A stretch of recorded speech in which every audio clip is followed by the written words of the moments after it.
What's up, losers? Today I've got the next installment in my r/fatlogic series for you all. This one is episode 30, which means I've been doing YouTube for like a month now.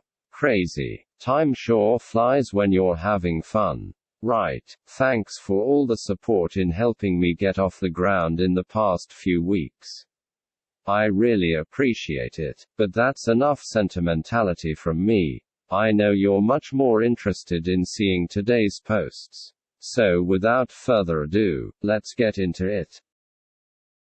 If you used to be fat and lost weight, you may be proud of yourself for achieving thinness. You may be so proud of yourself that you want to share your weight loss story openly and publicly.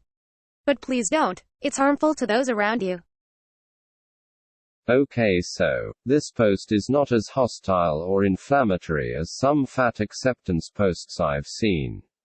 Like, it doesn't say you're a terrible person or a fat phobe for losing weight, though that may be in the subtext. It implies that losing weight is not a real achievement, by putting quotation marks around the word achieving, but it still doesn't outright attack anyone for feeling proud of their weight loss.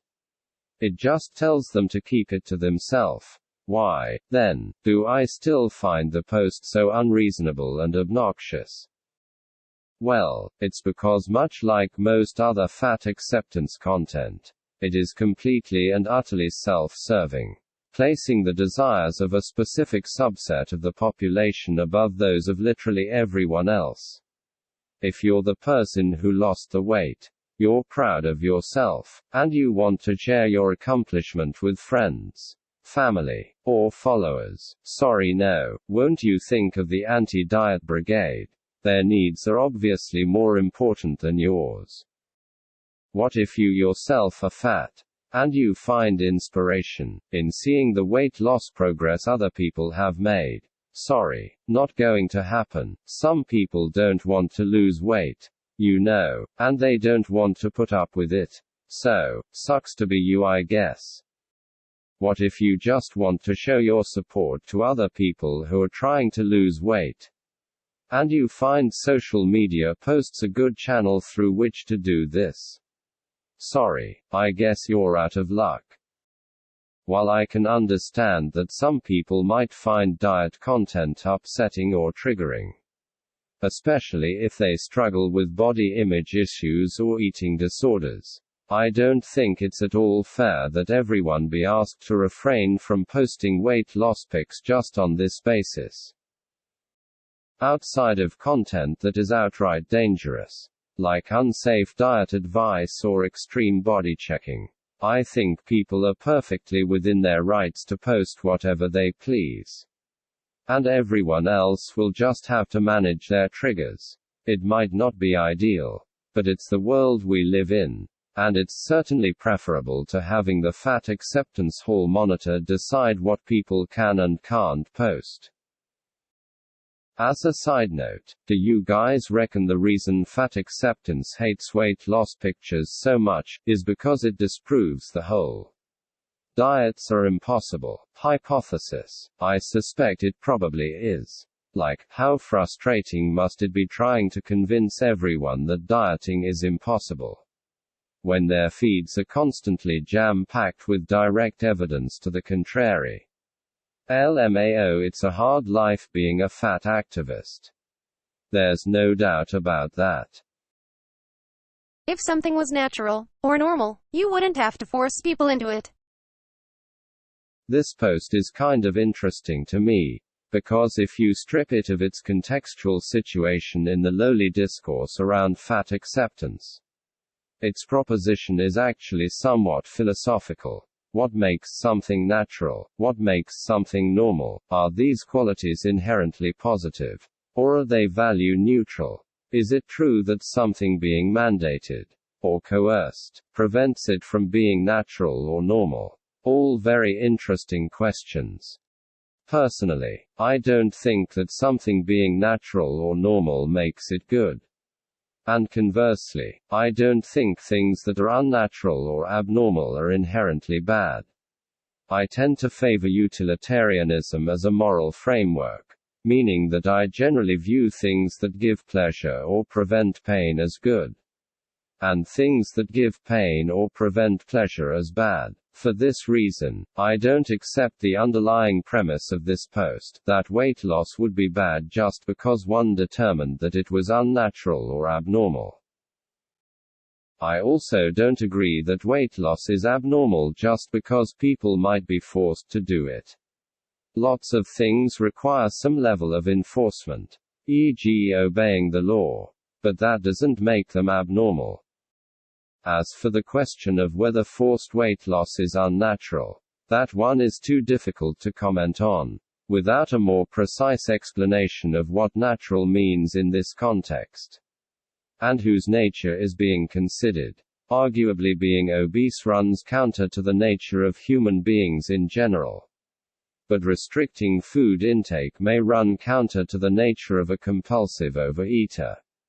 Either way, I don't think this is a morally relevant question. So overall, I don't think this post makes a strong case against weight loss. But even beyond that, it sort of misrepresents the reality of obesity and fat politics on the ground. As it were, like, are fat people really being forced to lose weight? Not really, right? They're just being strongly encouraged to. And on the flip side, it seems to me that fat activists are constantly trying to get people to do things that they don't want to. Giving up on dieting, purging their social media of diet-related content, and finding fat people attractive come to mind. So on top of being an unconvincing argument in isolation, I also find this post more than a little hypocritical. So yeah, overall not great. Sorry about my philosophical rambling there, haha. I might have got a bit off track. I'll try to stay focused on the next post. Victoria's Secret welcomes first model with Down syndrome. Why wasn't a plus-size model included in the campaign? Okay, so this one is mainly just funny to me because it really speaks to how bad the fat acceptance movement is at marketing itself, haha. Like, they could really benefit from getting a new PR person, because they somehow always manage to make themselves look terrible when they plead their case on social media. Like, in theory, there's nothing wrong with arguing for more plus-size representation, if that's something that you think is important. It's not how I would choose to spend my free time, but that's neither here nor there. But to respond to a post like this, which is celebrating another group getting some representation, by whining and bringing everything back to you, just makes you look petty and self-centered. Nobody is going to see that comment and be like, wow, these fat activists seem like a fun bunch. I want to know more about them. Instead, people will probably just assume that you're all immature whingers. Which, well, you are, so I guess you could say that everything worked out in the end. How nice. In all seriousness though, against my better judgment, I'm going to offer some unsolicited advice to the fat acceptance community. Because hey, I'm a helpful guy, I don't like to see anyone struggling without doing my part to assist. And more importantly, I know that offering my advice will piss the fat activists off, haha. Why don't you guys just try? I don't know, being cool, you know, chill, just say that you're fat. You're okay with being fat, in spite of the health consequences. And you just want to be left alone to do your thing.